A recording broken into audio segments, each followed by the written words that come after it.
This station is now the ultimate power in the universe. What's up, my friends? Thank you for stopping by the Citadel here at the Scarif Scuttlebutt podcast. This is Ro, not Martian. I was here first, damn it. The one true Ro. I'm going to keep using that one.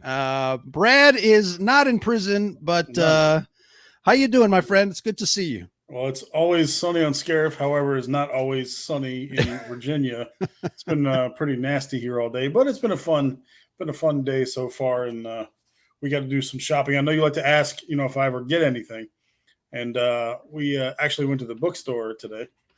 Very nice. And I know in the upcoming show, I mentioned that I don't read much Star Wars stuff anymore, and just to go back on my word already, I did pick up in preparation for the show, which probably will have no meaning whatsoever. Star Wars from the Journals of Obi-Wan Kenobi, so the graphic novel version of that. And a book I hadn't seen before. I don't know if you've seen this one. Secrets of the Force, the complete, uncensored, unauthorized oral history of Star Wars. Very nice. Who's that by? It is by Edward Gross and Mark Altman. But it's got a bunch of different quotes from the actors and the production team and stuff like that. Very nice. And it goes through all the different movies. So it looked like a pretty interesting read. Of course, was that today or was that yesterday, George Lucas's birthday? I think it was today. Right? Yeah. Yeah. So happy birthday to the maker. Happy birthday. Happy birthday to the maker. Absolutely. I do have that Obi-Wan graphic novel somewhere. I read that, I think it was last year. Grabbed that at my local comic shop, Alley Cat here in Chicago. Yeah, it probably has no bearing whatsoever on the Kenobi series, but there's also or what is it part of the same book? They've got some Yoda stories in there too. Yes, I did. I mean, I flipped through and I saw Yoda in there. So yeah. So I think it's it's the same. I thought it was a different separate book, but definitely. Hello everybody in the chat. We've got our friends in the chat, the Dunadan Lunar Girl, which we'll bring her out in a minute. Joker Voices here, and at the Escape Pod, Pantless as always. Vader Girl, how you doing? And hey, Dave Richards. I'm glad he's able to come by and say hello to the Scarif Scuttlebutt podcast. Good to see you again, Dave. Good to see everybody in the chat. We're gonna have Shanti on here too in a minute. Have all hands on deck. # Team Scarif. But it's really nice to get all three of us corralled in on one screen and have some friends over to talk about some geek stuff. Yeah, hopefully when the three of us are talking about Obi-Wan, it's not the same tone as our discussions on Boba Fett. So hopefully I'm hoping not, and I'm sure some of our friends are also hoping not. But one step at a time. We'll see what happens. I wanted to ask you. I know you brought out some stuff that you started to some new stuff that you bought. But I also wanted to ask you if you're listening to anything or any podcasts or any audiobooks, anything new that you might want to recommend to folks.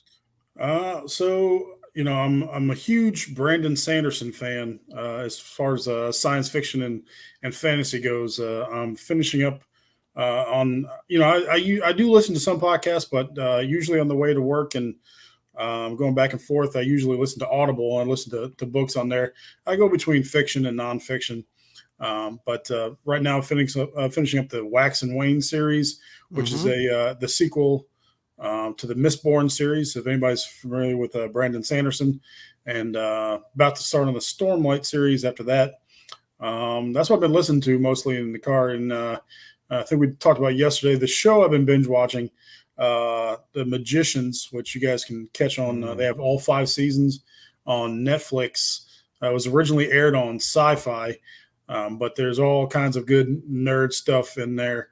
Really good acting, great storyline. So check that out if you want something different Like I said, it's called The Magicians, and it's on Netflix. Cool. Excellent. I did jot that down. I'm going to check that out. The Magicians. I've been listening to a couple of Red 5 podcasts. I just finished 2 in particular today. From a certain point of view, they were talking about something, obviously that you always say, that it's a great time to be a geek. And May is a very special month for us for many Definitely. reasons. And, we've got some movies that are dropping this month, and obviously you mentioned Kenobi, which is something that we're all looking forward to. So yeah, I definitely would love for you guys to check out From a Certain Point of View, another one of our Red 5 Network podcasts. Josh and Adam over there talking about the month of May and how special that is. And I think Did they discuss it all? And to add on, I'll ask you the question: would you like to see the Star Wars movies moved back to May, or do you like them? Absolutely. I am a May purist.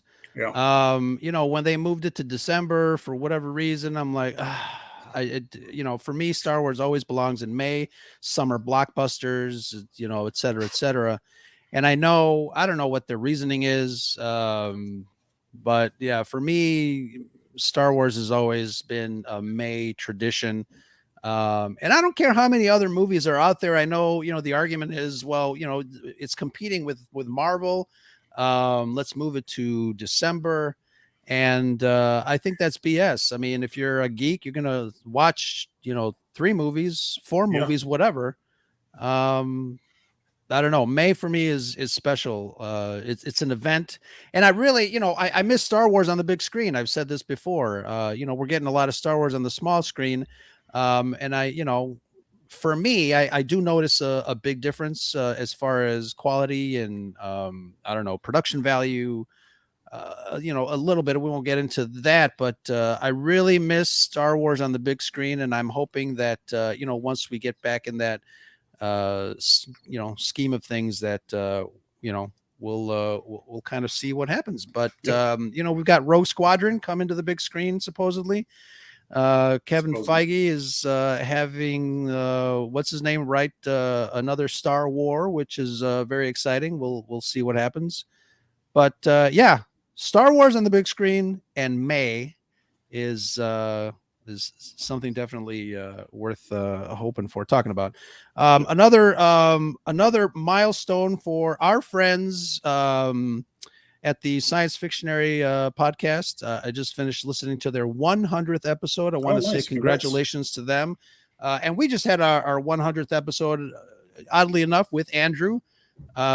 We talked about the I guess the 100 most, not really 100. That would have been that would take a long time. The top 5 most influential movies of all time. And we spoke, Shanti and I, with Andrew, and kind of hashed it out. It was a very intriguing episode. We really picked it apart and went, all over the place, from animation to technical aspect of films and their far-reaching implications and their impact on society. Obviously, Star Wars is a big one in that realm. So it's our 100th episode. But congratulations to Andrew, Marisha, and the rest of the team at the sciencefictionary.com for their 100 episodes. And looking forward to the next 100. I know they were talking about doing another Pillars of series, and that series for them is really great. Yep. Nick and I were talking, Nick at Backyard TARDIS. We were talking about that in the DMs. But yeah, I suggested for them, because they were looking for some ideas, and I don't know if you had any other ideas to kind of do a Pillars of, but I suggested to them to do a Pillars of time travel, and kind of pick apart and examine how time travel has been a fabric of some, some of the geek movies that we all love. Obviously, we've got Doctor Who, we've got Back to the Future, things like that. A lot of Star Trek. Looper, by your favorite director? Oh, Looper, my favorite director. Yeah. Yes. I don't have any alcohol here, but please do not mention the film. or I'm gonna have to get some alcohol. But yes. Also, hey Megan, welcome, and we'll do our best to distract you from work. Absolutely. Hopefully, this conversation turns out to be more interesting than work. And thanks for stopping by. Yeah, absolutely. Speaking of Megan, I want to remind everybody that it is May and we've got Star Wars Celebration happening this month. It's going to be an exciting event for fans all across the geekosphere. And Megan is going to be our on the ground, boots on the ground reporter for us here at the Scarif Scuttlebutt podcast. She did a great job with Blake over at Dork Wars the other night. She went around and interviewed people that didn't want to be on camera, but yet they were cosplaying. I don't know what that's all about. Oh, yeah. But Megan is ready. Exactly. Yeah. Megan is ready to go, and we can't wait to. We have to coin some sort of little segment for Megan because I want her to have fun with this, but like Megan's Corner or Megan's Mixdown on the front lines. There you go. When you got to go with Scarif, Megan's on the front lines. Absolutely. The other thing, what else is going on in the Red 5, or what's going on with you, Brad? I don't know. Every day is an adventure.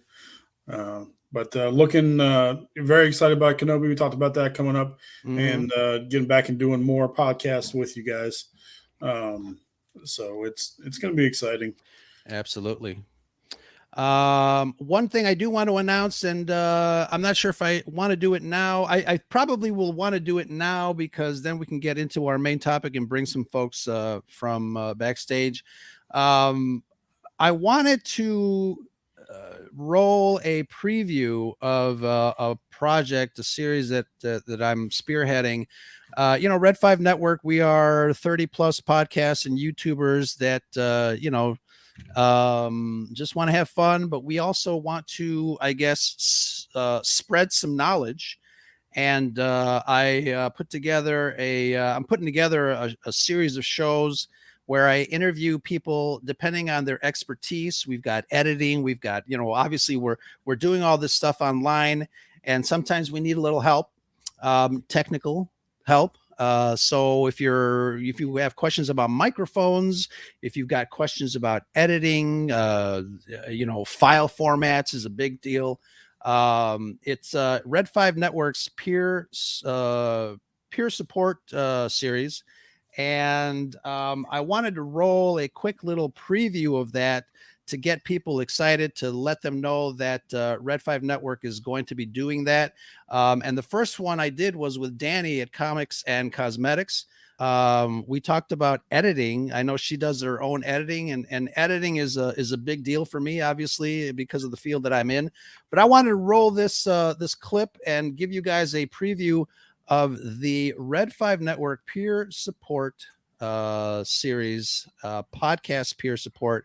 I don't know. We'll have to coin a name later, but here we go.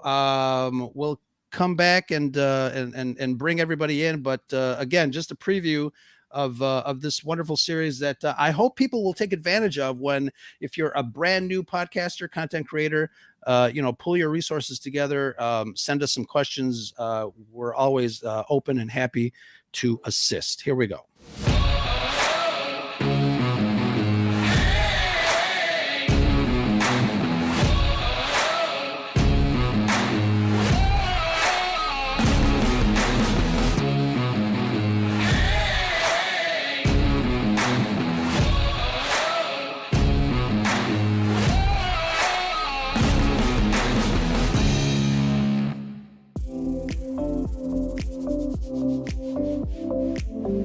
What's up, everybody? My name is Ro from the Scarif Scuttlebutt podcast, and welcome to the premiere edition of Red 5 Network's podcast peer support series. These are quick, short videos and interviews that are designed to support and guide and showcase one of our over 30 content creators.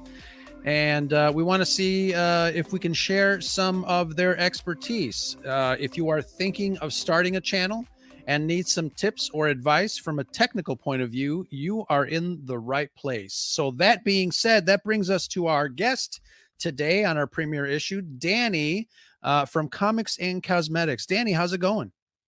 It's going. I'm doing great. I just got home. I've got my Not Your Father's root beer with a straw. I'm great. How are you?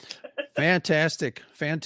So I wanted to ask you, one of the things that prompted me, obviously being in the in the television broadcast field as my bread and butter, basically, I love production. I love behind the scenes, and obviously one of the things that I love doing. So the first thing I'm going to do is find a stopping point, which is here, and then I'm going to backtrack to that little segment I just created. I'm going to click on the actual footage and I'm going to expand it to zoom in. Find a little shot I like. I think that's good. And then I'm going to go to my effects and I'm in my favorites. So I want this, my little sparkles. We like it, be sparkly. You are a doll, and your channel is awesome. Thank you so much. Bro. Cool. Excellent.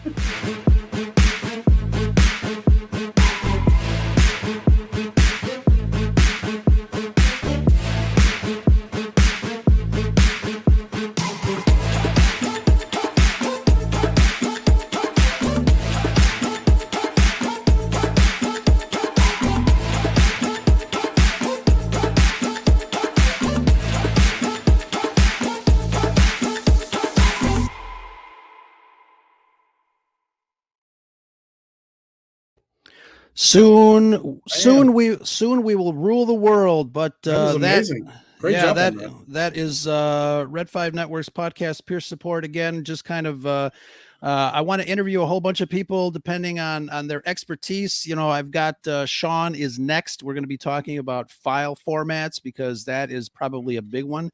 I see a lot of posts that people say, hey, YouTube, I just uploaded my 1 hour show and it's 3 days later and it's still not up. So we're here to help.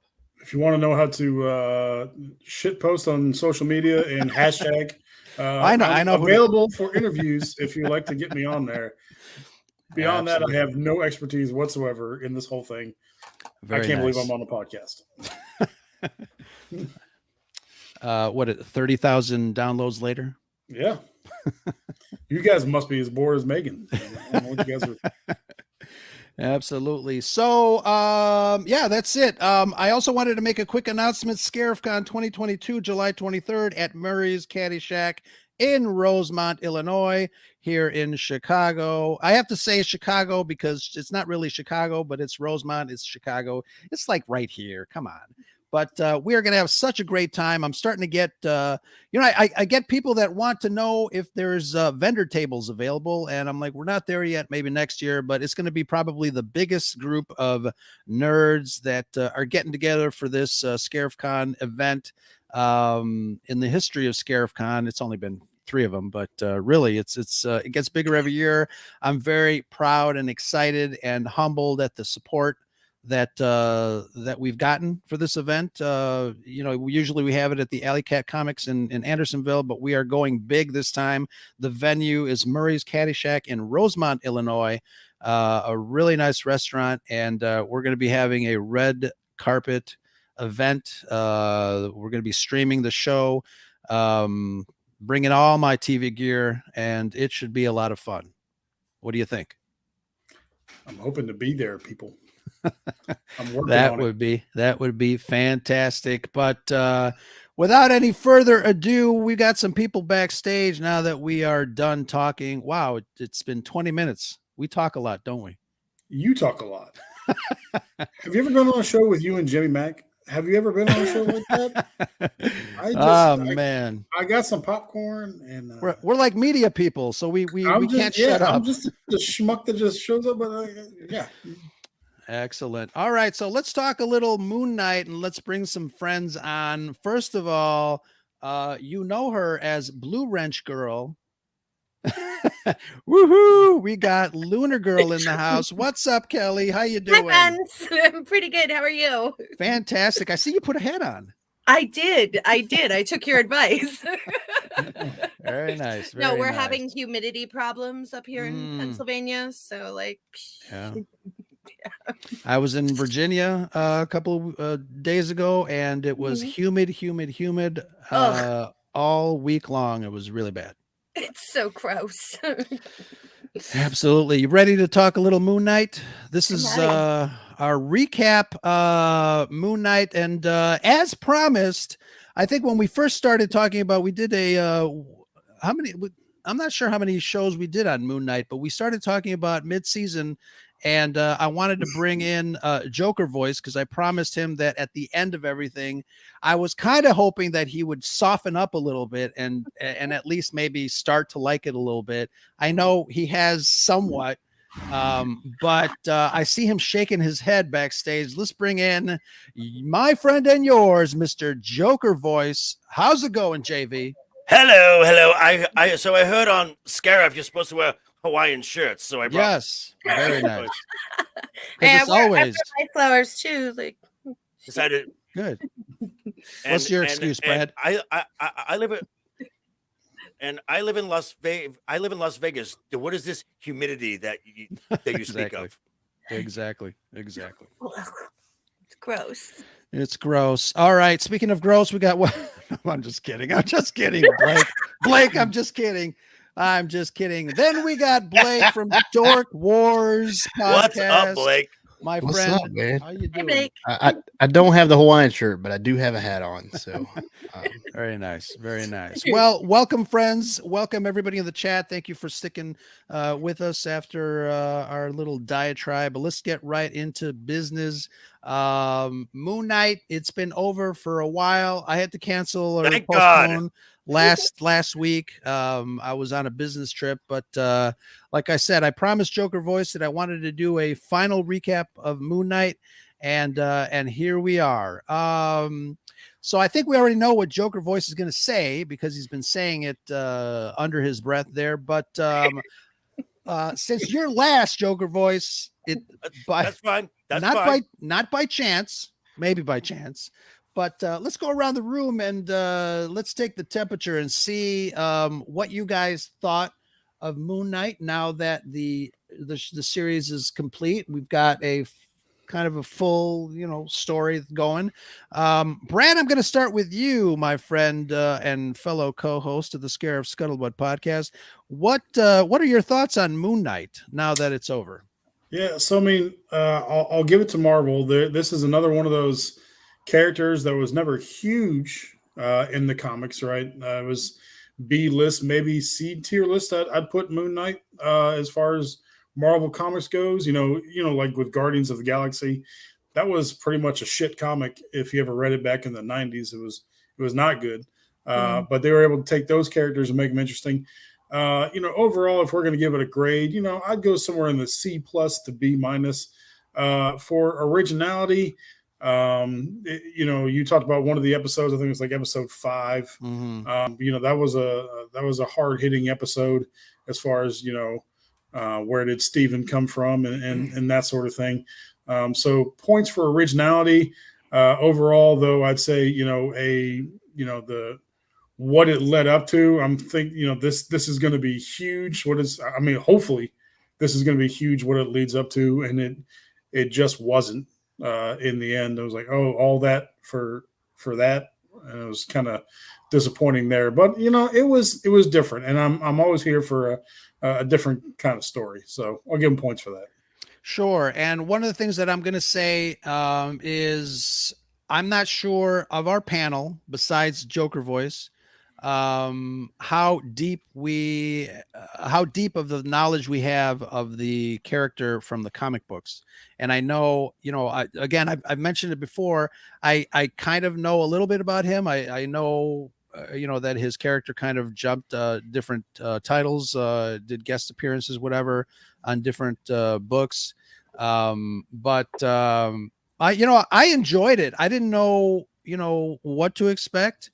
And I know there was a lot of, folks that were complaining that we didn't see enough of Moon Knight per se, but I actually was more interested in the story element of his psychosis more than all the superhero stuff. I found that very interesting. And I think that's why I really gravitated towards that 5th episode, because it really gave you a history of, why he is the way he is, at least a taste of it, and his, his creation of all his alter egos. And it's really hard to make, he's got dissociative identity disorder, and he had that in the comics as well. And it's, with DID, not to be confused with schizophrenia, so those terms are not interchangeable. It's sometimes hard to do that on screen because you don't want to make it seem silly.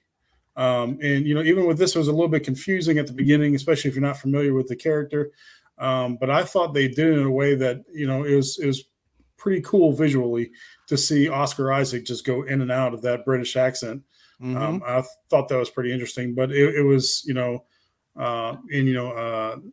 mentioned the fact that, if there's going to be a god that's going to inhabit somebody's brain, or persona, it would be somebody probably with one of these, one of these mental, psychological issues, because, in a way you need room, for that other, personality, in your conscious. So, I think it makes sense that somebody that was afflicted with that would be, inhabit, an ancient Egyptian god.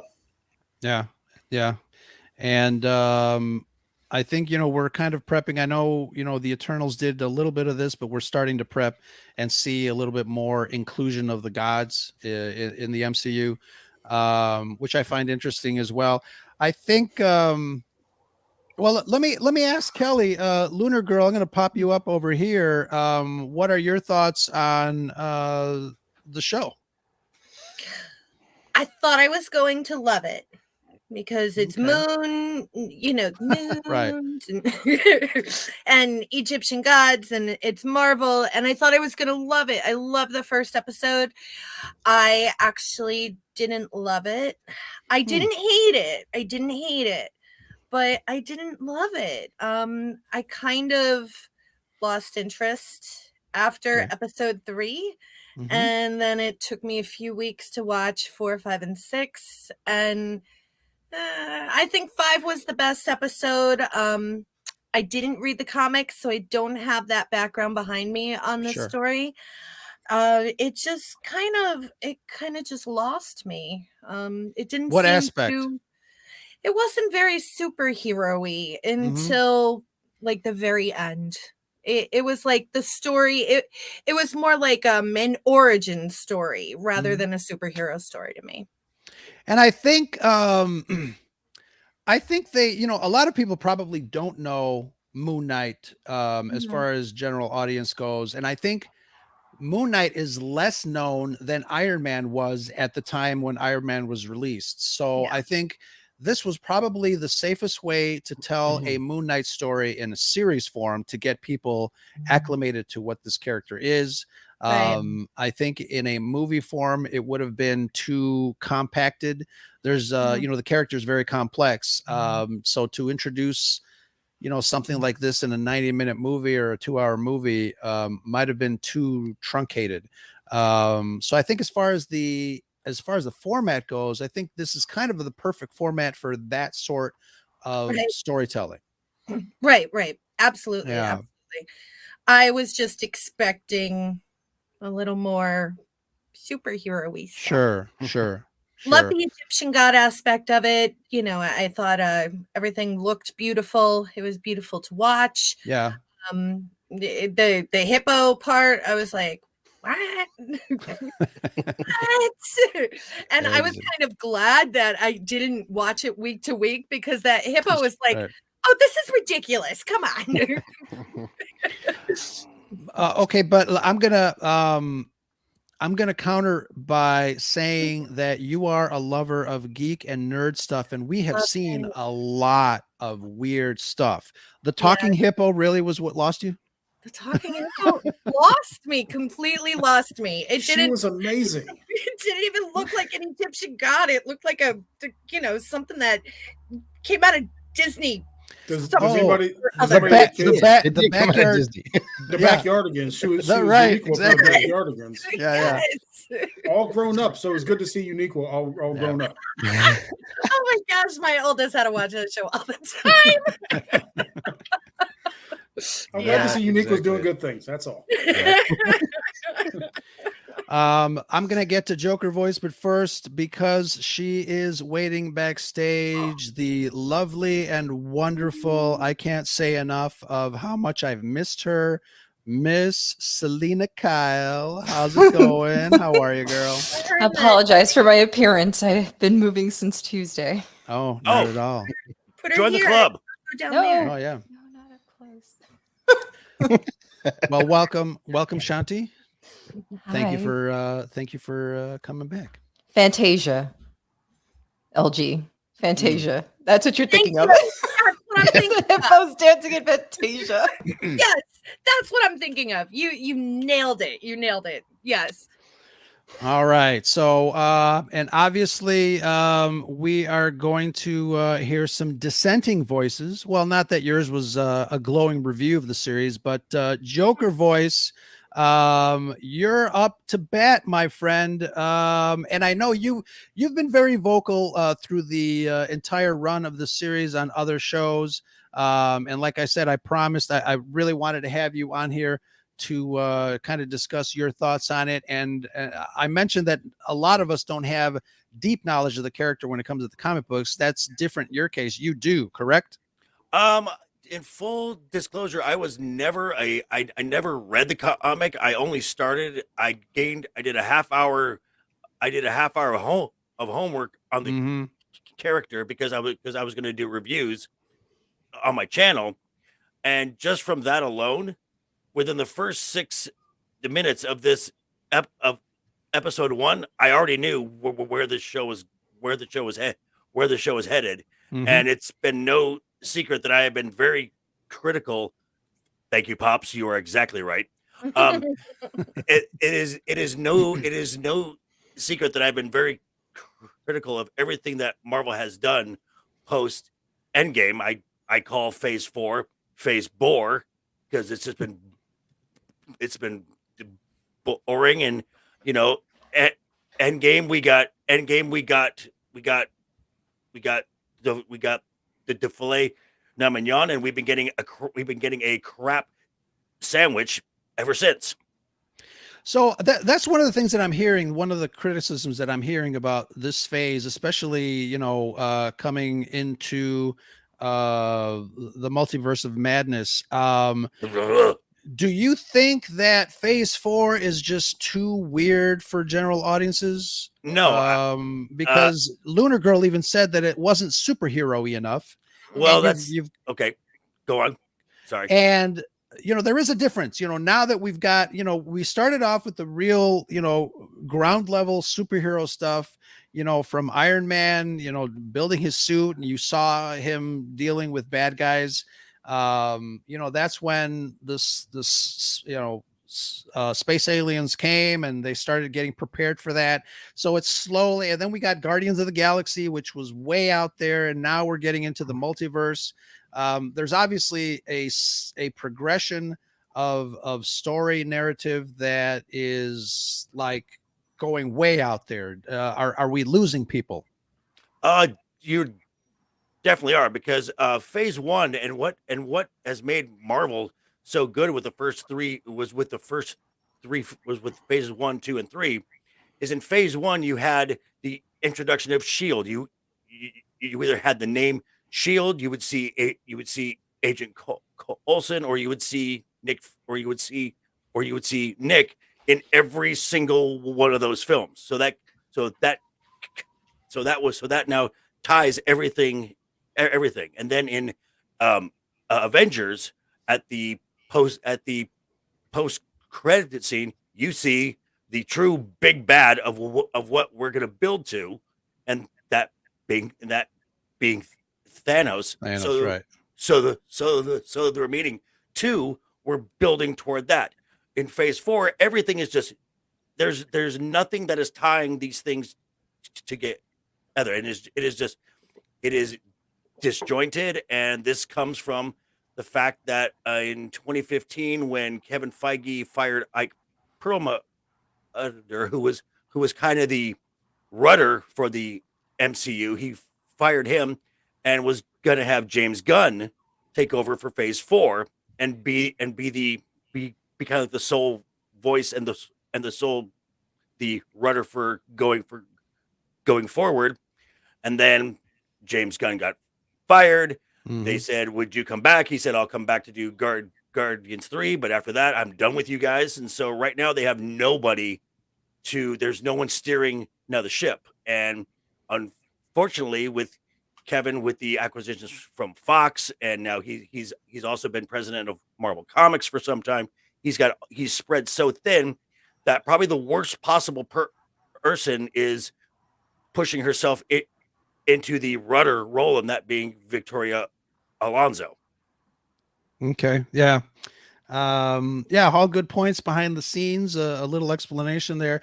But I find it funny because I find it that the disorganization, as you say, or the topsy-turvy aspect of Phase 4 almost goes alongside and hand in hand with the topsy-turvy nature of a multiverse, which may or may not be poetic, I think. That's kind of by accident, because Phase Sure. 4 was going to be going to be cosmic themed. We were going to get right. I do remember with the acquisition of Fox.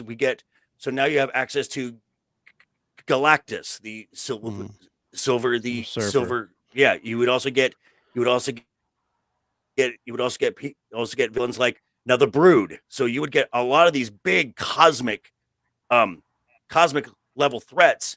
And so then with characters like the Fantastic Four, with the X-Men, with I hate to use her name, Miss Bree was supposed to be leading the charge until she opens her mouth,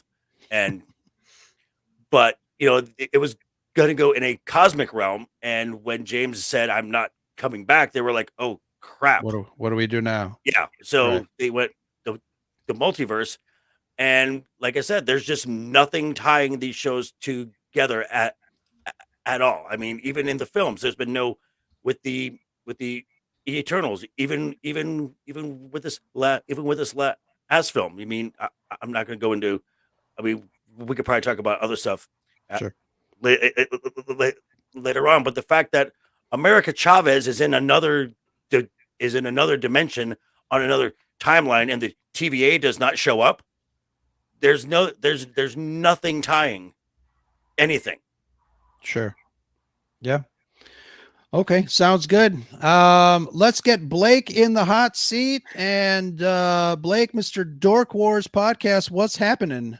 You Nothing dork, much, man. Yeah, I'm a big dork. I'm as big as they come, and not just because I eat a lot. But That's that terrible. might be part of it. That might be part of it, though.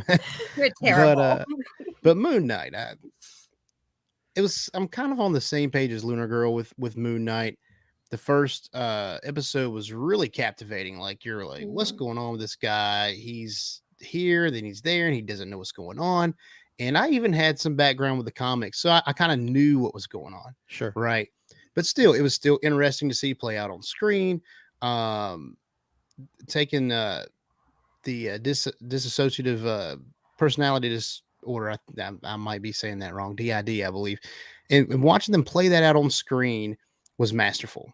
They did a great job. It came off silly at first in kind of a comedic way, but the further you get in the series, especially by episode 5, it's very, very serious.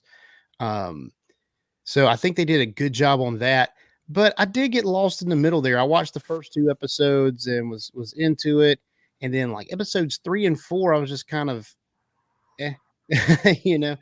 it just seemed like there was a lot of like the spy stuff going on, and it just didn't really yes, I did.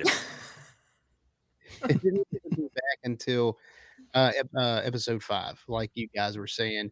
Yeah. And then see it play out. The last episode was good. I don't think it was bad. Like Brad was saying as well, it just didn't have that climax. It Mhm. didn't Yeah. have it just felt kind of empty at the end. It's meh. Yeah. I mean, they were definitely setting something up, and I Right. know there's talk about Mhm. Oscar Isaac, his last contract, blah blah blah. But obviously they can always dish out some money and renegotiate to the next step.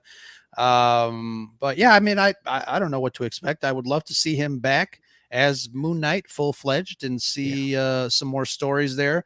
Like I said, I still find the intriguing part for me was what was going on in his mind, because you never Right. know, like what's real, what's not. Is he convincing himself of one reality versus another? And Oscar Isaac was just a treat to watch. Tina says it earlier, in the chat. Mhm. He's fantastic, just switching on, on a dime, just switching characters. Really, Yeah. really great. And that was one of my favorite parts of the show was Oscar Isaac. And I think his acting throughout the entire show was spot on, perfect, amazing. I loved watching him. And I liked all the actors. I don't think any of the actors did a bad job. Mhm. Right. Arthur Harrow was an intriguing character to watch Mhm. because we got to see him in the asylum as the doctor. And it was like, is this all really going on in his head? I mean, he was very convincing. I love Mhm. the acting. The actress who played Layla did an amazing job. I loved her character. I think the acting was great. Joker voice disagrees. That's okay. No, I But think You're- I think you were- I think Joker voice needs a throat lozenge. That's what it was. Yeah, Oh, that's what it was. makes Yeah, sense. I'm get parched. a glass of water, man. You might just need to. There you go. That's gonna dry Come you on. out. Mountain Dew's gonna dry you out, man. Shut it. But like I was saying, I like the acting. I think the story just didn't get all the way to where it should have for me. I like the setting up, but it's like they set up Moon Knight the entire series, and we didn't really get to see like Moon Knight, Yeah. And it was intriguing to see the stuff in his mind, and that Sure. was some of my favorite parts of the series. But I would like a little bit more of the Moon Knight in Moon Knight. And I wish it would have been Moon Knight in full there at the end, like maybe the last episode and a half, just full on Moon Knight, and maybe Mhm. kind of take out some of that stuff, like in episodes 3 and 4, as intriguing as it was to the story. I think they could have shortened that up a little bit and maybe brought the asylum in a little bit earlier and then had just an explosive finale episode or episode and a half or 2 episodes even. I want to ask you this because earlier I said that this was kind of a perfect avenue to introduce all the aspects of this character in the series form, because you get to know him, you get to know his motivation. But it seems like you are saying that, okay, you agree somewhat, but maybe it's too long because there is no Moon Knight, or there's not a lot of actual Moon Knight in the series. We're concentrating on his alter egos. Do you think that they haven't found like a middle ground? Are they still playing with pacing? Yeah, and this is something that I actually talked about with someone on my show recently, is the pacing of these Marvel shows. If you look at I'll WandaVision was address great. I thought, Pops. I will, and Pops. I will get to that later on, Pops. yeah. Yeah, we'll talk about this in a second. But yeah, go ahead. But Loki was one that was kind of weirdly paced for me. I Mhm. liked Loki a lot. It was just it was weird for me. WandaVision was paced well. I think that was, I think, the best show they've done so far is WandaVision. And it was perfect. Then after that, every show that I've seen that they've put out has just had this odd kind of, we're going to introduce this problem or plot, and then it's going to we're going to just play with it a little bit. And it just doesn't seem to get where it needs to go every time. I know Loki's big issue was that they, I think it was a COVID thing. The end of season 1 of Loki was supposed to be like the mid point of season 1. So You mean there's more? yeah. Oh Yeah. God. There's well, I mean, of course there's more. We saw the end of it. I know. I was hoping that there was a fever dream. Yeah, and like you guys were saying, I know we're not talking. Back to flashback. Yeah. No. I know we're not this talking about. again. I know we're not talking about Loki, but Thank God. I know we're not talking about Loki, but yeah, it just seems weird that the Loki TVA and the rules that they had seems to have no bearing on anything else happening in the Marvel universe. That's my opinion. I hope it gets explained. Maybe they're in some kind of pocket reality or something. Don't know. Maybe that's setting up its own thing. No clue. But I think Moon Knight, and along with Phase 4, I know Joker. This is going to be a lot of Joker. Joker's got a lot of opinions, and so do I. But Phase 4 is like the rebuilding. Okay, we talk about Endgame as the coup de grace. It was amazing. Right. It was grand. Well, doggone it, we built up to it for 13 years. It should have been 11. amazing. It should have been 11. Great. 11. Well, 13, 11, whatever. If you count Spider-Man, that was in 2002. He's in MCU now, so that's like 18 Those years. Are right Sony. now. Those are Sony. Doesn't count. But he's in No Way Home. We know. But anyway, we know. That's still a Sony film. But anyways, we were building up to that for so long. And once you get that, where do you go? You have to rebuild. So I think Phase 4 is in this rebuilding stage. And everyone has an opinion on whether they're doing it well or not. I think they're doing the best they can because you had that great episode or that great movie, amazing end to Phase 3. But now you've got all these characters that are either left over or some you have to introduce, and you have to mesh those together. And now they're getting into the shows. The shows are a brand new thing for Marvel. So they're working on it, and I hope it gets better, as far as a conglomerate, but we'll see.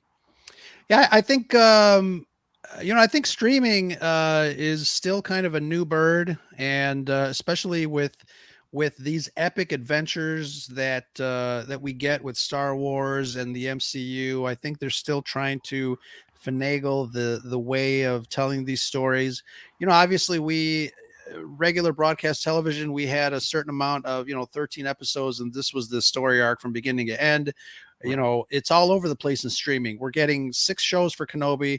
We've got 6 for this. I don't know how many for the others, so it's not like a standard. All of them were 6 except all of them were 6 except for the WandaVision that was 9. Right. So it's still kind of all over the board. And I don't know if they're going to be doing because originally Kenobi was supposed to be 12 and they went back to 9 and then now it's 6. Yeah. But let's get to Shanti and see what kind of opinions she has on the Moon Knight. So I'm biased because, like Tina, I'm completely in love with Oscar Isaac. Sure. But I definitely agree with a lot of the things that you guys have been saying. And I personally enjoyed the show, but I also love psychology. So I enjoyed that aspect of it. But I definitely agree that there was a point while I was watching it where I was like, you released a lot of posters of him in the different costumes. So it was a like that slightly guy behind you. Yeah, exactly. It was slightly disappointing to me to watch the show in its entirety and feel like we really didn't get a lot of Moon Knight. And again, you just mentioned the 6 episode thing. That's actually my biggest issue. I actually don't think that they're spending enough time on these shows. If you're going to do this and you're going to have it connect to the broader world of, the movies, in my personal opinion, I do think they do need to be longer. Either the episodes need to be longer or you need more episodes, because I do feel like they're trying to cram too much.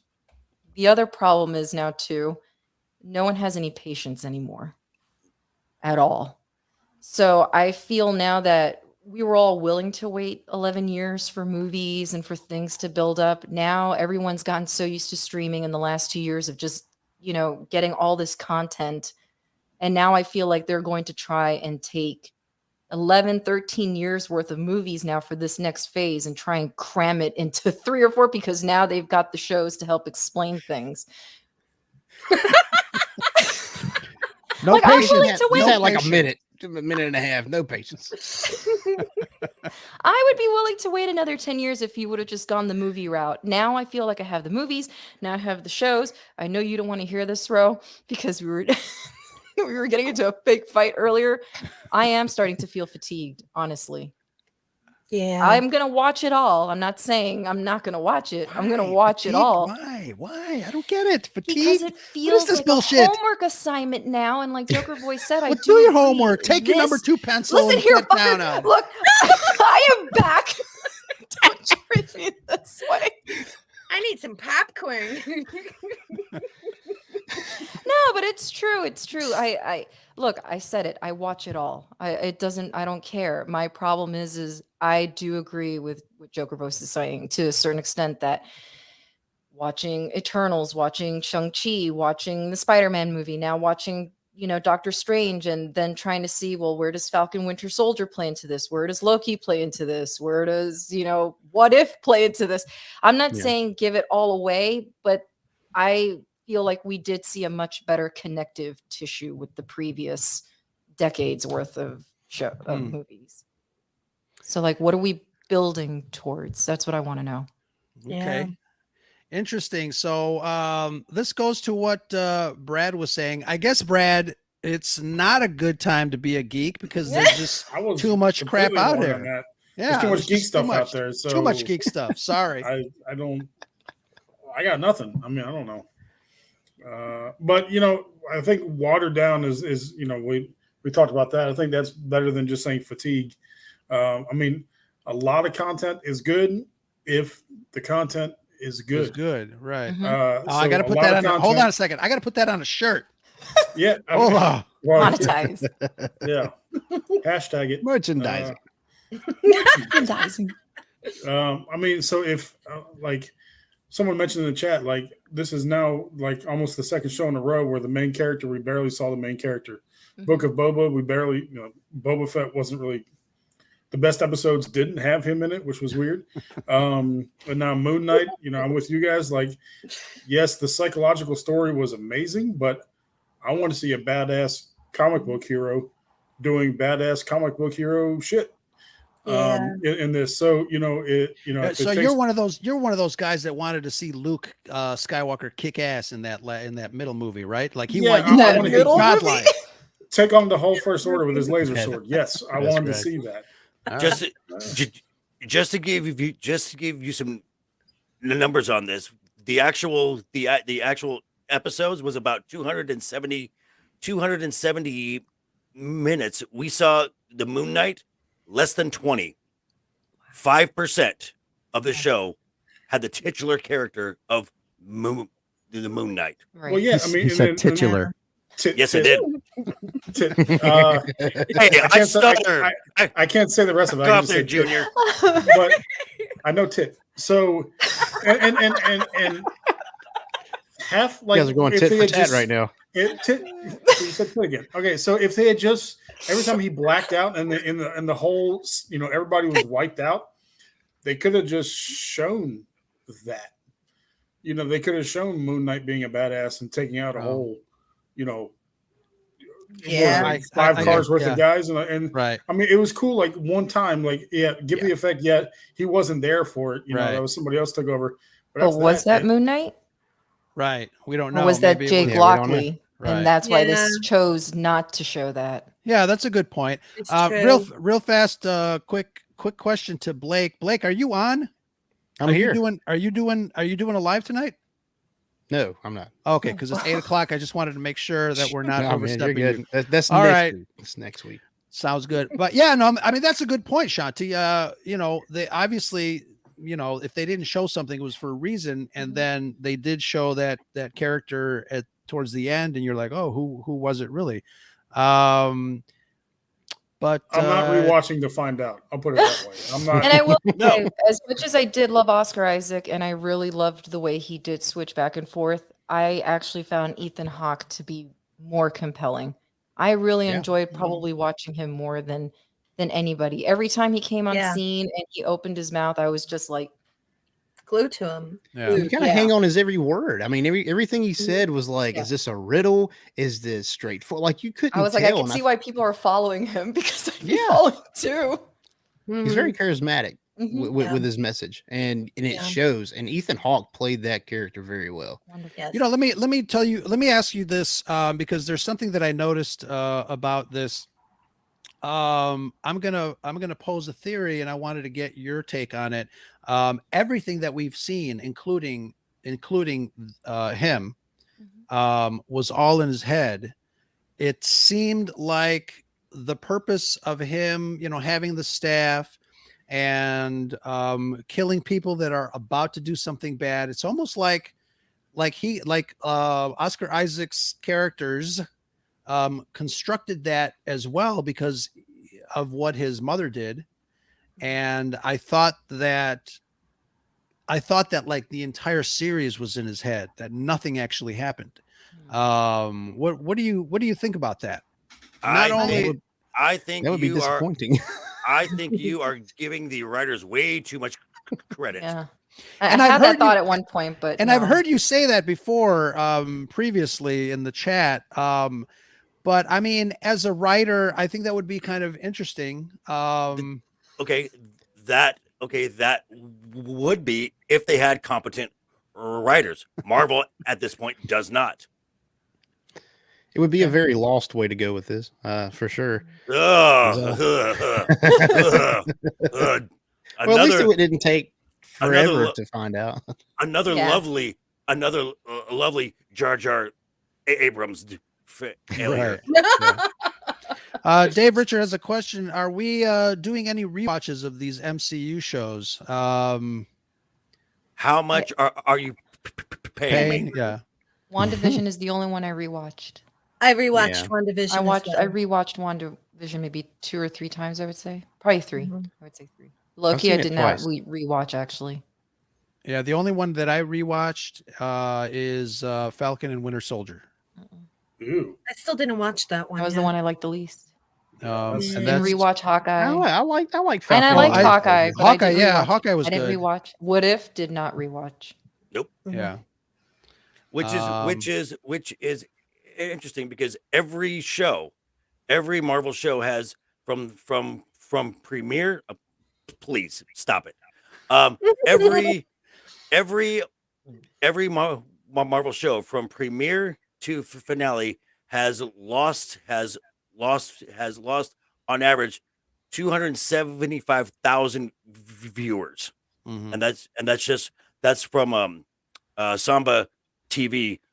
Loki was actually had the biggest drop off. It had the highest premiere at according to Samba 2.5 million views, and by the finale was down to 1.9. So somewhere between episode 1 and episode 6, 600,000 people checked out. Isn't the premiere the biggest show of any show that comes on TV though? I mean, aren't you're gonna have drop off of every single show Okay, that comes well, on TV? well, Except Friends. I would say I would And I love Scarif. okay, And now Scarif. if we're talking Marvel now, if we're talking the Marvel, what Marvel did was basically create episodic films, Mhm. and with Endgame, the highest grossing movie of all time, I would say Marvel at that time had cracked that formula of to build, and then get more butts in seats at the end. But as far as these, Megan, be quiet. Well, I will say, JV, it looks like you're taking, I mean, 10 years worth of content, and then now you're saying, well, now because it's in 6 episodes they can't do the same thing, then and it is a different beast. But how can you? It's like apples and oranges. How do you compare a 6-episode episodic show, one show, 6 episodes, and 10 years worth of films that has like what 20 to 30 films in it? Because instead of what the Marvel instead of what the MCU film wise has done, they had Ant-Man, they had Black Panther, they had Right. Captain, they had now you can actually focus in on one character and really develop that character. And they have dropped the ball every single time. Yeah, it still feels rushed. Yeah, it did. It did. Well, if I'm not wrong, the only character that they have introduced in a show so far is Moon Knight. Every other show that we've seen Okay, and are characters we already had. okay, So they're and different stories, but we already have developed characters in those shows. I guess but not but Kate Bishop, but other right, than that, but at the same but then again at the same time, again now you get to focus in, and these were and the only character in the Disney Plus shows that was a star was Loki. So the others were all they were all like sidekicks. They were all on the they were all periphery. Secondary. Yeah. Right. yeah. So now with Loki, which they should have been able to knock it out of the park, instead they made the worst show of all. Mhm. Yeah, I do agree. I think they should have knocked it out with Loki. Yeah. I want And- to And Shanti, you're wrong, but that's fine. let them thirst. Let the ladies Please. thirst. Thank you, Extra Techie, for smashing the like. Everybody in the chat, please smash the like. Hit us, give us a subscribe on YouTube. I know a lot of friends are already subscribed, but if you were watching this for the first time, thank you very much for stopping by. I wanted to ask you guys something as far as the production aspect of this show. One of my biggest complaints was, especially for Book of Boba Fett, that it just seemed like a fan show, TV budget. It wasn't very cinematic. Extra Techie, I know you're laughing behind the scenes there, but for me, it wasn't very cinematic. There were some cool shots, but for the most part, it wasn't as grand a scale as what I'm used to as far as Star Wars. Some of would the disagree. Marvels, the Marvel shows are a little different for me. They are a little bit more visually pleasing, especially this. Obviously we have some location shooting and some grand shots that are a little more in tune with the big screen. But I wanted to go around and see what you guys thought of the look and feel of the Moon Knight series based on, does it look like it could live up on the big screen, or are we still down here? Joker, you started to talk about that, so I'll go with you first this time around. Well, I was gonna say because you were talking about the book of Boba Fett, which episode 5 was just amazing as the way that episode was shot and whatnot. As far as Moon Knight goes, again, I have nothing positive to say about this show. So I've just, even on the production value, I'm just like, okay, sure, whatnot. Episode 6, we saw where really all the cash now was spent on a big kaiju fight that made no sense. But the only positives I will give is, I'll go back to Shanti, is Ethan Hawke and Oscar Isaac. They did the best with a crappy story, and they were the best part of this entire thing. I'm gonna go next to Brad before he falls asleep listening to Joker voice. Brad. I'm fine with it. We have the small screen and we have the big screen. I want the big screen to know that. I guess the short answer is no. I don't think these are big screen worthy. I'm fine with them not being big screen worthy. I want those to be epic, and I'm okay with these episodic shows. They're, to me, as we're talking about this, they seem more like an issue of a comic book would be, because you read a comic, you don't get the full. You have 23 pages in a comic book, and you only get so much story in those 23 pages of a comic book. So to me, they're more, in most storylines in a comic book are roughly 6 to 8 issues long. So to me, these are more like comic series. And I did think, we didn't get to see it that much. I thought it was visually beautiful where we did see these sequences. I did like the kaiju fight.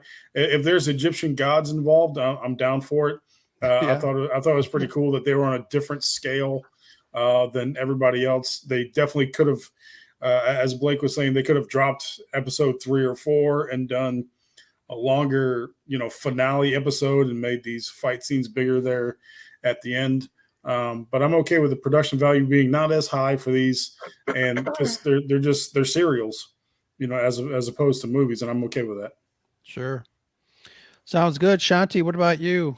You like the look and feel of it? Yeah, visually, I thought it was really beautiful. And I know you brought up Book of Boba Fett. Definitely, in comparison to Book of Boba Fett, I could definitely tell the difference in production value was definitely a lot better.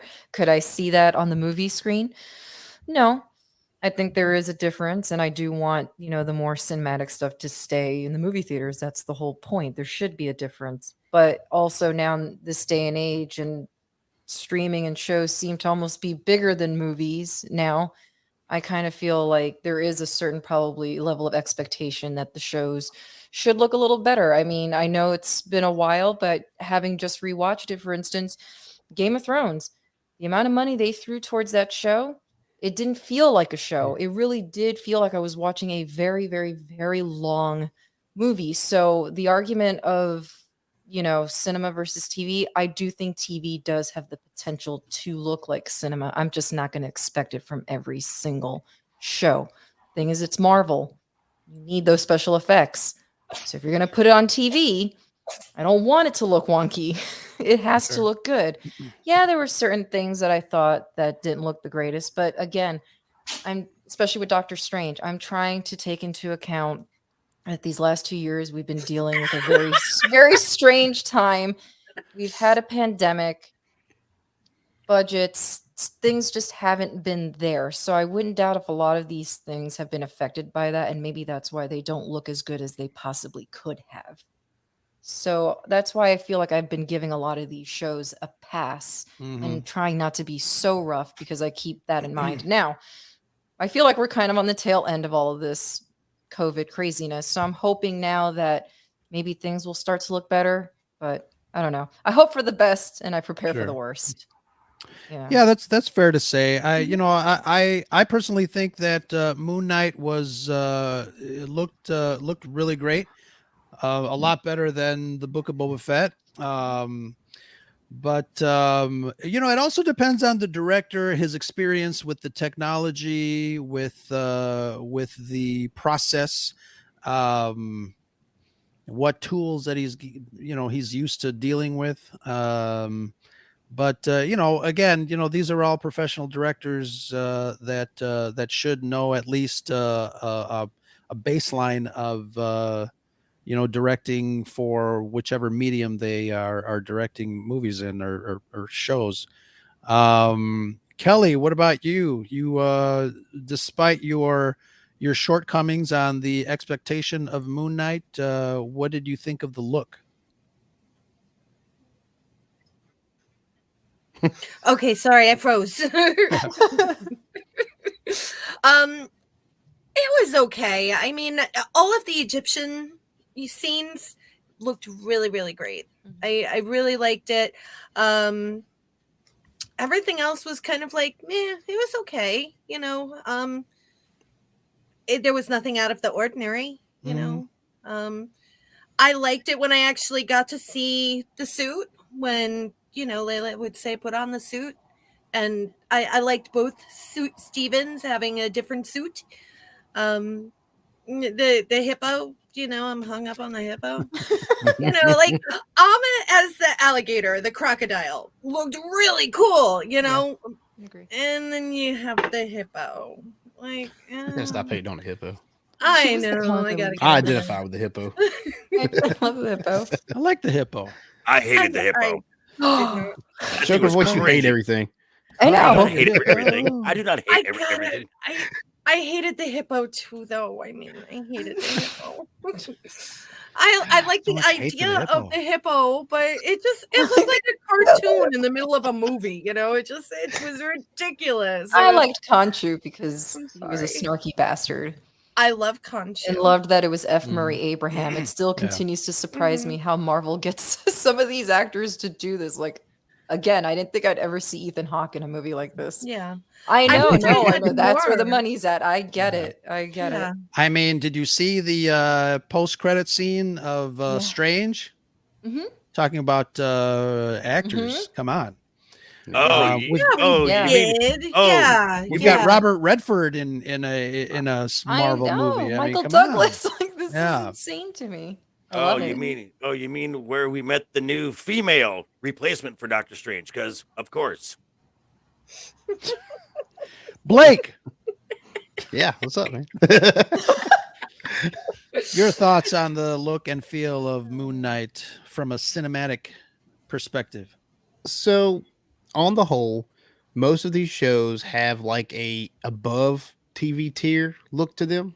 To me, not quite movie tier. The only exception I have, if we're talking like all Disney streaming and whatever, is probably The Mandalorian, because I think The Mandalorian looks like it could be on the big screen. And Oh, even episodes 4 and 5 of Boba Fett, I think those are the 2 episodes that Right. are just The Mandalorian. Those scenes like the big ring city and all that, dude, Oh, that looks yeah. like it could be on the big screen every day. Absolutely. I mean, but Yep. other than that, I think the shows kind of have above TV tier look, but below Okay. movie look. Yeah. Now, I would agree with that. I do like the way they shot Moon Knight for the most part. That first episode to me, cinematically, was awesome. And I want to go back to what Brad was saying about him just blacking out and then waking up when stuff is happening. I think that was cool for that first episode. And I think it would have been cool in that last episode when they're like, oh, I didn't kill him. You killed him. No, that would have been okay. Rest of the time, man, just show us what's going on. But I like the way they shot that first episode when you see him black out and then he's here and then Khonshu's got the staff and then he's in the elevator with the lady and he said he lost his contact lens. All that was amazing. Just him in and out and in and out. It was interesting. It kept me intrigued for that first episode. After that first episode, I was like, man, I can't get enough of this. There's something big that's going to happen. Now, I don't think that the payoff was as cool as the beginning, but the way they shot that very first episode was amazing. I think the Egyptian afterlife was a little chintzy looking to me. It's just Because the asylum looks so great. I think it looked good for what it was. I like the shots in the asylum, and then you step out of the asylum, and it really looked Cartoony. Wonky. like too cartoony. I And can then see the that. field, and then the Field of Reeds just looked like Oscar Isaac on TikTok with a filter. I mean, it was weird. Like, Yeah. it did look a little too cartoony, but other than that, I think it was fine. I like the production quality of the show as a whole. Sure. Yeah, I gotcha. Yeah, that scene outside the asylum, it did seem a little bit too Robert Rodriguez special effects backgrounds with that. I was about to say the only thing the directing was missing was an episode with Robert Rodriguez at the helm, and then we would have been money. Yeah. Throw in some Vespas. There'd been a and Rancor we're and good. stuff. So Moon Knight on a Rancor. besides the titular characters, any other Brad, any other characters that you guys really liked in this series? Khonshu. I knew I was gonna like that character from the moment he popped up and literally said to Steven, "No, the idiot's back." And I'm like, "Who is this guy?" I thought he was just very funny character. I liked how snarky he was. Yeah, Man, I just love that hippo. It really smells. Poor No, love I agree. I agree with you, Shanti. I really do. I wanted to see more of the Khonshu, Steven or Mark, like their dialogues, because we got a fair bit of it, but I could have used more of that. I think that was another interesting part of the show. You got the psychosis of Mark and Steven, and then with Jake Lockley, who they don't even know is there, and then you have the Khonshu and their personalities, like their dynamics. So those are kind of like the two psychological dynamics, and I think we could have used more Yeah. of the Conchu stuff. I love I that. loved the think- way that they teased the third personality, by the way, when you were in the asylum. I loved seeing the third sarcophagus, and I'm like, oh, that's where he is. And I thought that was a really interesting way of doing that. I think the wife could have used a bigger role in the whole thing as well. I thought she did I a agree great too. job. Oh, now Oh, you see, God, now no. you just opened up a whole other can of worms with Joker was- voice. Oh, You don't God, even know what you just done. Oh well, then I'm going to Layla? double down on that and say You got a definitely real needed. issue with Layla. Oh, I thought she did a love. You great know what? job. At first, I didn't like Layla, but then later on in the series, I liked and I loved that she turned into the Egyptian superhero. That's the part. I wanted to say Yeah. something about that.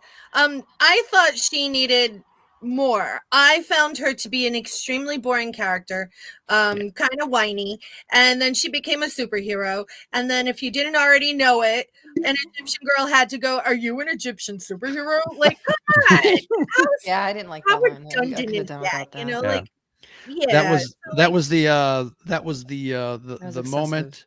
That was the this series moment of all the lady superheroes in in the MCU. Endgame. yeah. Endgame. that was Yeah. dumb. That was dumb. I wanted them.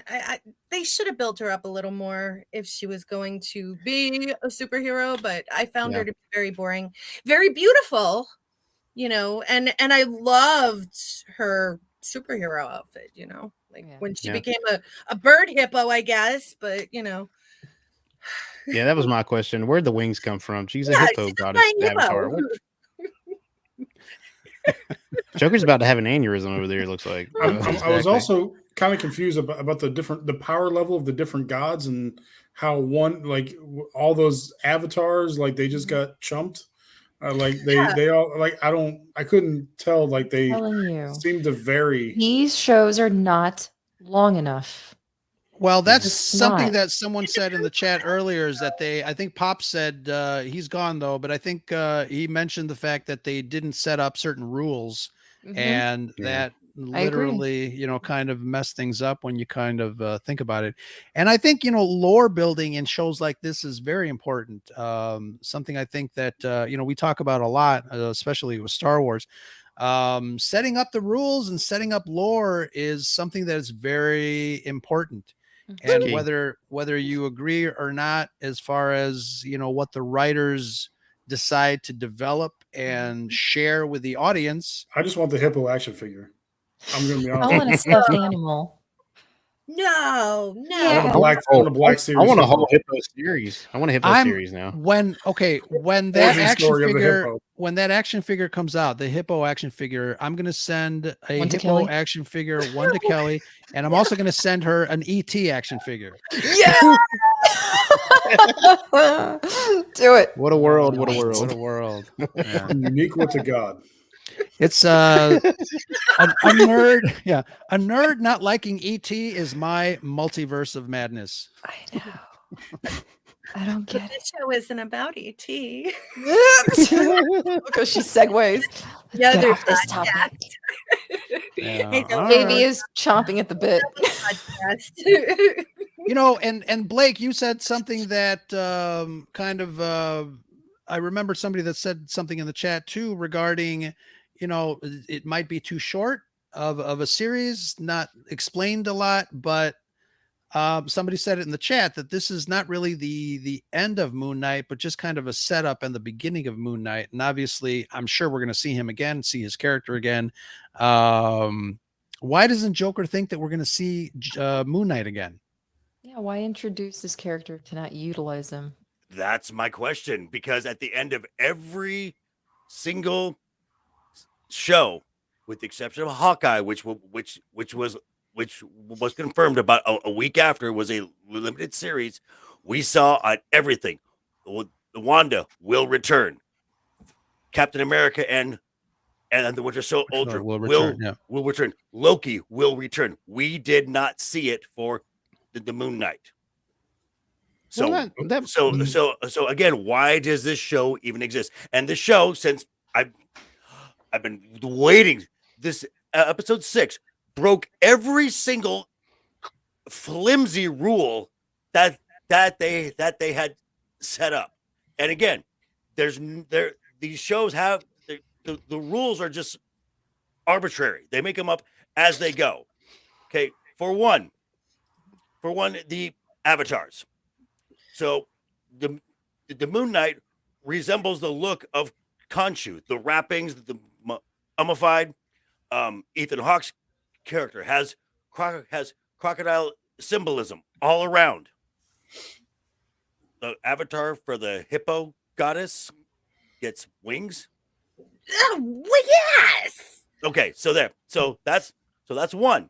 Then Them hippos jump high in Fantasia Joker voice. I thought she got the wings from the scarab thing. but Yeah. she's the avatar of the hippo Yeah. goddess. So she should resemble something hippo-ish. Didn't her costume? I thought her costume had some sort of gold wings on the shoulder. But And I don't know what the relationship would be, other than okay, that's cool. other than it looks cool, rules be damned. Okay, and then Ethan Hawke, when they release Amit, Mhm. and she says your scales are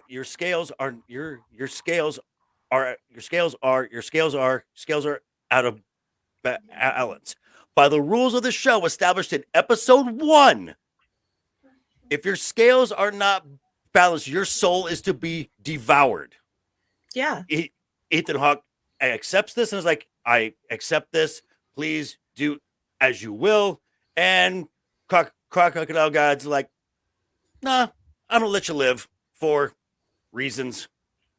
Mm-hmm. So again, Danny, you're not on this panel. Shh. She's in the chat though. That's a good point. So anyway, and then also at the end when Mr. Knight decides to negotiate, what is going on there? I can't see that. It's a hippo with wings. I'm just saying that they exist. Yeah, there you go. Oh boy! Go, Wow. Brad. And that's a magic card, so it's official nerddom. That is a hippo with wings, okay? I'm so glad. Wow, great. That's where the wings came from. Okay. Your point is moot, Joker. Okay. All That right. was my point too. And then just and again, so we get when Ahmed's followers are judging folks and the souls are being up in the air, and then Ahmed is starting to eating the souls, Eating them. and she's growing. I'm like, okay, that makes sense. Right. And now all of a sudden, Khonshu just appears and the same size as her. Where was that established? How does that make sense? That did not make any sense whatsoever. But we wanted to have a kaiju fight, so there you go. I like that fight. There was one thing that struck me as odd with that too, because I was always under the impression that Amit was a beast, not a goddess. And no, she's a goddess. So she's supposed to be. Okay, whoa. It's Danny. Even magic has rules. Magic has limits. That is bull crap. That is a bull crap answer. That is a lazy answer. And just for reference, I put Tina's post up. That's a hippo crap. That's hippo crap Okay. right there. I don't know. I think there you go, Brad. I guess I Compare- want it more. You know what? I guess I want it more defined. Is this just for entertainment, or are you connecting everything? Because we've gotten so used to things connecting to each other in the MCU. So Yeah. I'm constantly looking for the connection. So Right, that's and what this- I want to be a little bit more And defined. And why that's right. Okay, And sorry. that's So is one. this just purely for fun? Well, here's the I other do agree. thing. What is the point? One of the things that and then Joker, you had mentioned, I think I heard you say this in another show, but the one thing that I didn't realize is that there was no mention of the blip or the snap anything that's connected to the MCU, which again makes me feel like this entire series is in his head, like I said earlier. Well, Yeah. they actually did, because on a bus they had the logo of the GRC, which is Right. the Yeah. who is the That's Global what I- Relocation Commission. Okay. Right. This is connected to Eternal. Oh God, I hope not. It is. No, it is. Ugh. Everything that I've read, I had read that one of the characters from Eternals was supposed to be on the show, and I was Ugh. waiting for it. And then for some reason, I read afterwards that he got cut. And I was talking to someone. I said, I kept noticing that every time I finished an episode of Moon Knight, it kept wanting to push the movie Eternals down my throat. Oh yeah. Why? And then why? That movie was Why terrible. exactly? Why? So I started spinning in my head, and then from speaking to a couple of my friends, they were like, well, apparently where Mark is living is down the street from Kit Harington's character in Eternals. Oh, the Black Knight. Yeah. So Because I don't know. Every time I ended an episode and tried to push Eternals, I was like, is Mhm. this connected to Eternals? I mean, it 'Cause- kind of makes sense to me. Interesting. Yeah. Well, Mhm. because every other show prior to this is setting up the young of it. Yeah, that's what I Interesting. keep hearing as well. Right. Because we have seen a member of the young Avengers in every show. Right. Well, I will say this might go back to what Rose talking about with they're setting up this character in phase 1, but way back when, if you remember, they set up Iron Man and Thor and Captain America and all right. this. I think the only difference is that Nick Fury didn't show up and was like, "Hey, Moon Knight, you want to be part of the Avengers?" That's like the only difference. And maybe this is starting something totally different. Maybe he's going to connect in a different way. Maybe he's not going to connect at all. It's just a standalone story in this And universe. why have it? Then why have it? Well, why have Solo a Star Wars There's story? Or why standalone have stories all over the place. yeah? And- why have the Clone Wars show in Star Wars? Because those are Because- just standalone stories in Clone Wars. No, because They No, are they're because all they're connected. like the Because- Padawans. The Padawans because- going to get the lightsabers. That's a standalone story. but all of that filled all of that filled that 3-year gap. Nobody really wanted a Solo film, and it showed. It tanked. Nobody went to go see that. Right. And I don't know, even Star Wars Visions. Take Star Wars Visions. I don't Okay. I don't know what your opinion is on that, but I I liked loved it. They were cool. I loved. Let's see. Of the I didn't 9, like there them were all. of the 9, there were 4 that I really liked. The one was okay, and 4 were like meh. Did any of them connect to Star Wars or each other? Okay, but they were never meant to. This Well, maybe this was never meant to. I mean, but this is okay then.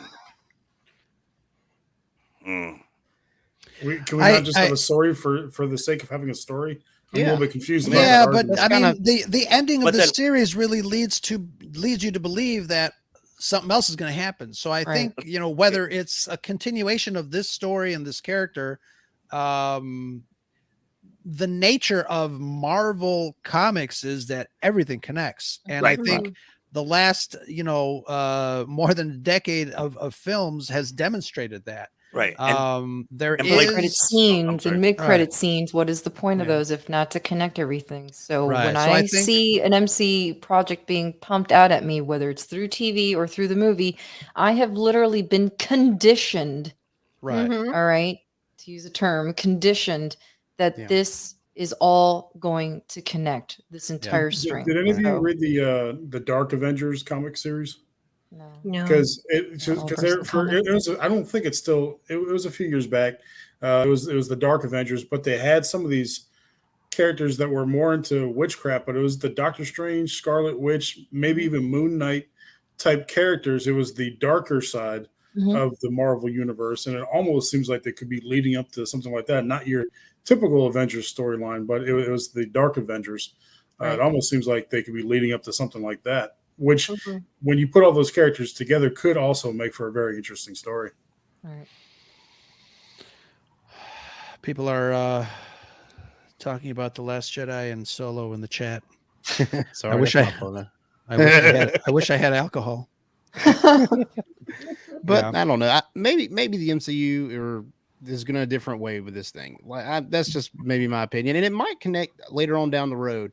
But you have that end credit scene with Jake Lockley, and it can continue the story that they're currently telling. But maybe it doesn't connect. I Maybe mean, we've been conditioned to think. And has and everyone but- watched Multiverse here on this panel? yes, I have. yeah, Everyone? Okay, so then spoiler alert for anyone in the chat who hasn't seen it yet. There has to be a connection because if not, you introduce Captain Carter in What If, and then she shows up in Multiverse. So something's connecting.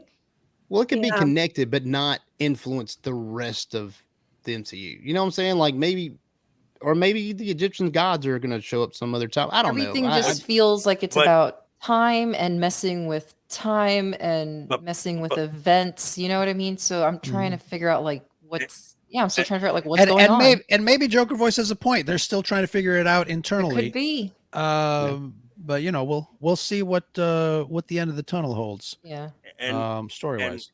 and I know that I've seen, and I've been hearing it a lot. It's especially in the chats. The Midnight Suns, the Midnight Suns, the Midnight Suns, the Midnight Suns. I hope, as Shanti says, I hope you guys have patience, because if it is not even referenced by the next Disney Investor Day or Disney Plus Day, it's at least another 3 years down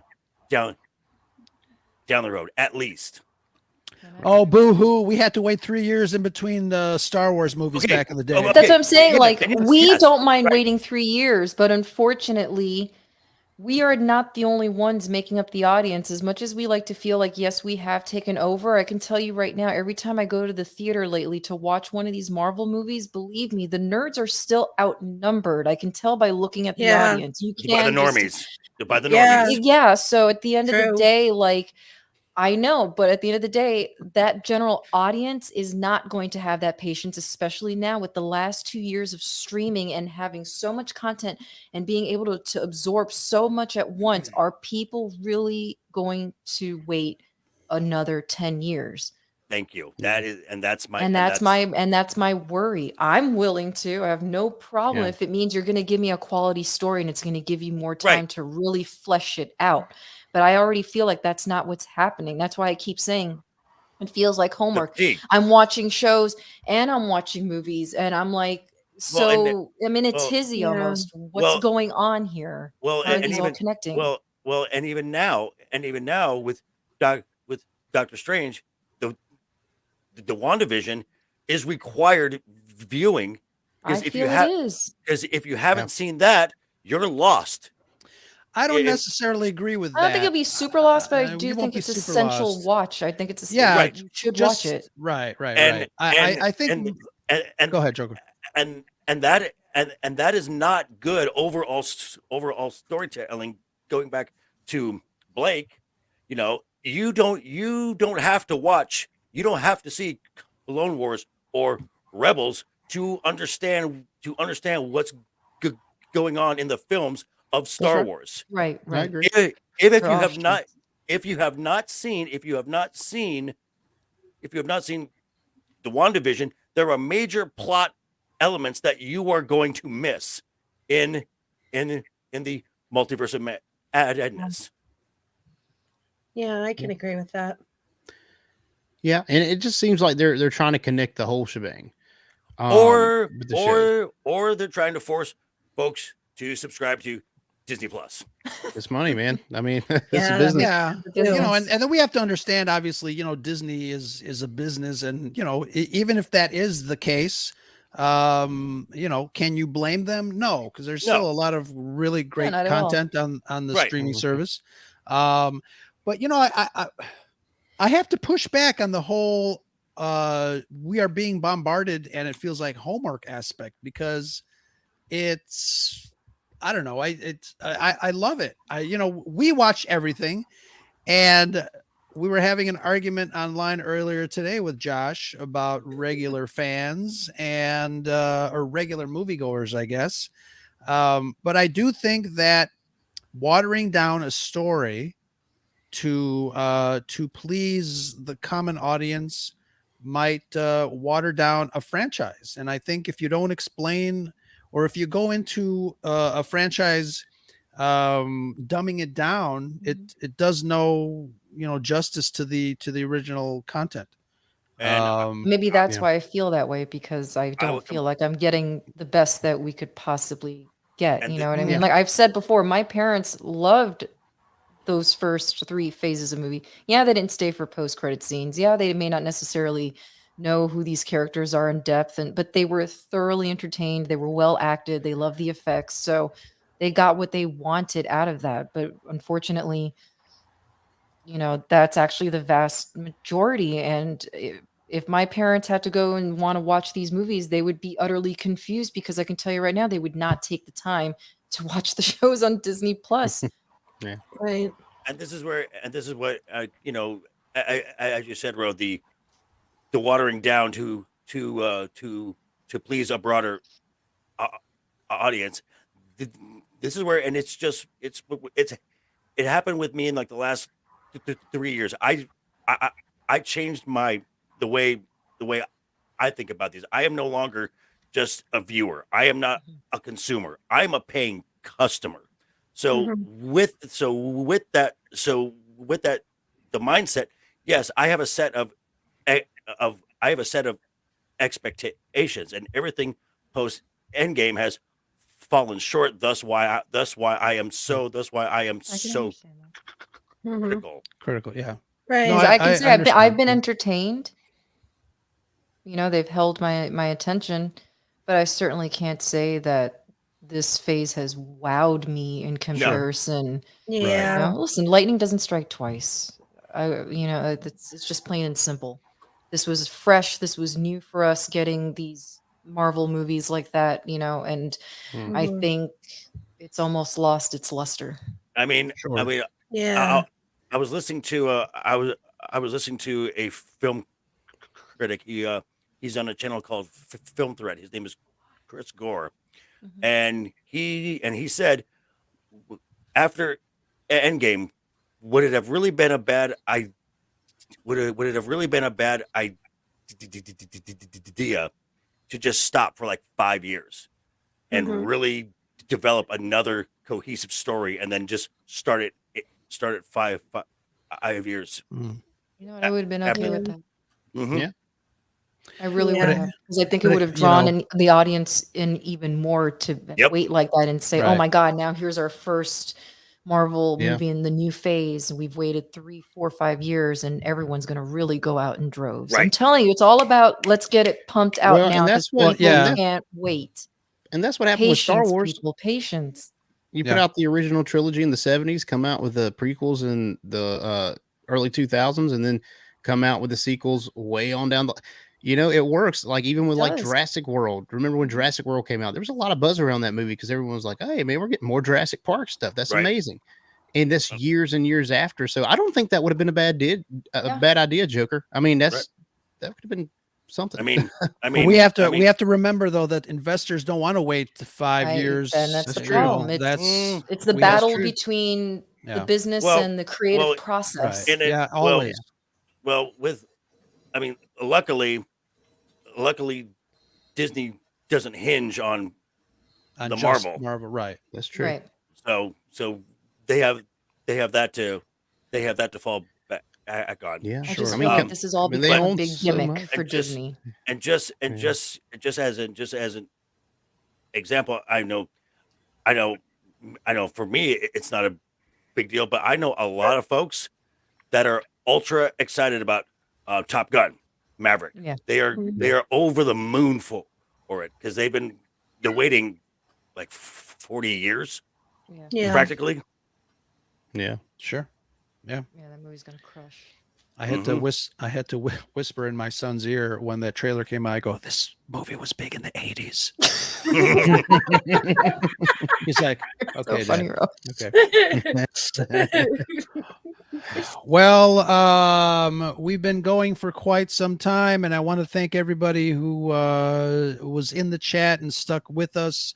And then guys and gals in our wonderful panel. This is a wonderful group of faces. And thank you guys. Any final thoughts on the series Moon Knight? Brad, how about you? You've been quiet. Well, the series is it is what it is, as we say, But again, it gets us talking, and as we've said so many times on Scarif, this is why we do it, so we can have these nerd conversations right here. Varying opinions on the same show. They're all across the spectrum, and yet we can have civil discourse and have respect each other's opinions at the same time. So that's why we do it. So Absolutely. Great message to end on. Let's go around the room and tell everybody who is still around where we can find you guys. Joker, let's start with you. Well, you can find me on the YouTube at Joker Voice. I just passed the milestone this morning. I just passed the 200 sub mark. Yay. Very nice. Congrats. Yeah. Congrats. So I am now playing with T Public because as promised, I'm gonna get a series of merch out, and a percentage of the proceeds I'm going to donate to the Stuttering Foundation. So #keep talking. Very nice. Very nice. Very nice. Awesome. And King of the Dorks, Mr. Blake, what's up, man? What's up? You didn't call me a big dork this time. It's okay. You can fat shame me, bro. It's all right, man. That's just mean. He wasn't But, around in the 80s for Top Gun. I was not. Oh, I was You fetuses. established in 1992. But I was like, established. Wow, you little youngin', you. hey, man, all right. Anyway, so Dork Wars the podcast. You can find me on Dork Wars the podcast. We have a website now, dorkwarspodcast.com. You can find us all the streaming platforms that we're on is on there, Apple and Google and all those. You can find our merch store on there. We're also on YouTube. We do lives every other Saturday. So next Saturday we'll be live right after Scarif. Very nice. Which is amazing. It's a good show to follow. Love you guys. And you can find me there. We got Facebook, all the socials too. Dork Wars Podcast. We pop up. Very nice. Very nice. I started and hippos. Hippos. We're gonna have hippos. We're gonna have hippos. Hippos. I started my news career in 1992. Jeez. Wow. Wow. I started Covered me. I got my associate's degree in 92 and started my undergrad the same year. Wow. Oh my God. Yeah. I started breathing in 19. Very nice. Very nice. Good job. Yeah. Big Good year for me. accomplishment. Good Way to set the bar high. And And I haven't stopped breathing since.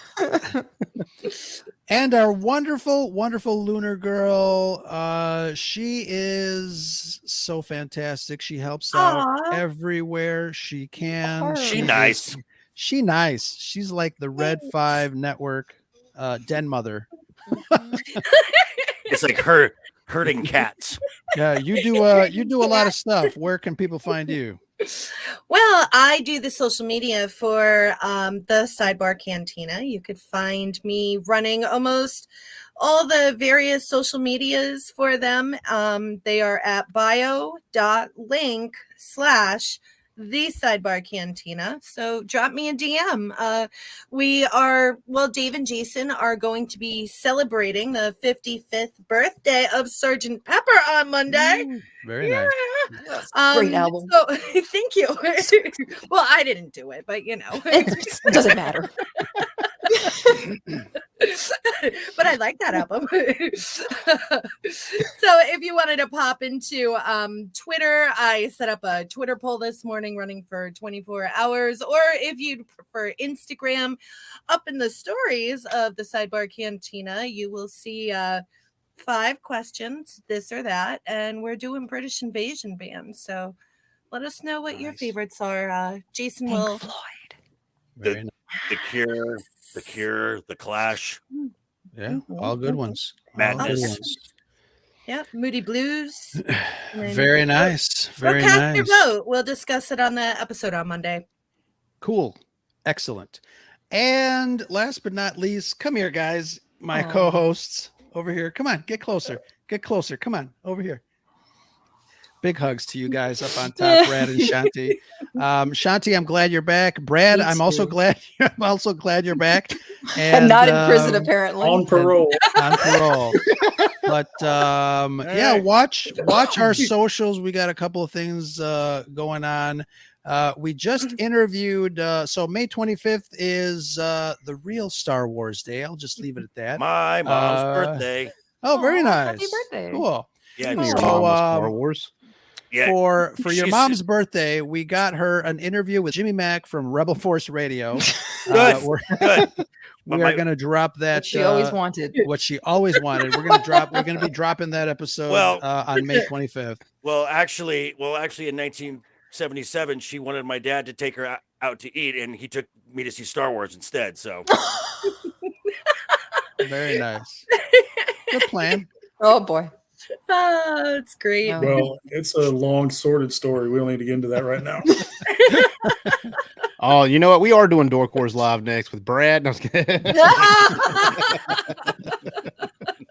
Very nice. We got Tom. No. The But, topic was Brad and hippos. And... Exactly. Hungry, Most of the hungry. files have been redacted, so you're not going to get much out of it. Oh, shenanigans. Not at liberty. classified. That's right. Classified military secrets there. How much booze was involved? I don't remember after. He pleads the fifth. Very nice. I Good plead the show. fifth Nice. Good shot. show, guys.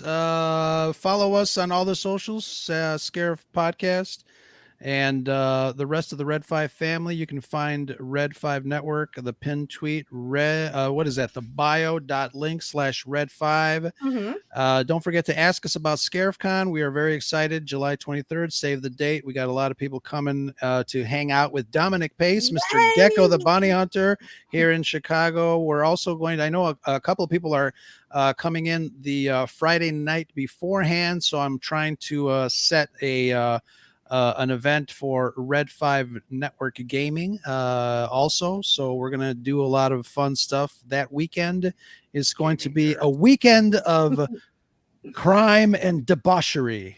Ew. Oh, Yes. my kind of party. Yeah, Going back to prison. exactly. He's going back to prison. Absolutely. But Team Scarif, please take us out in the traditional way. Brad, I know you haven't been around in a long time, but hopefully you still remember how to sign off. What do you think? Well, of course I can. Thanks for joining us, everybody. It's been a pleasure. Hippos can fly, and that's the Scuttlebutt. All right, hippos can fly, everybody.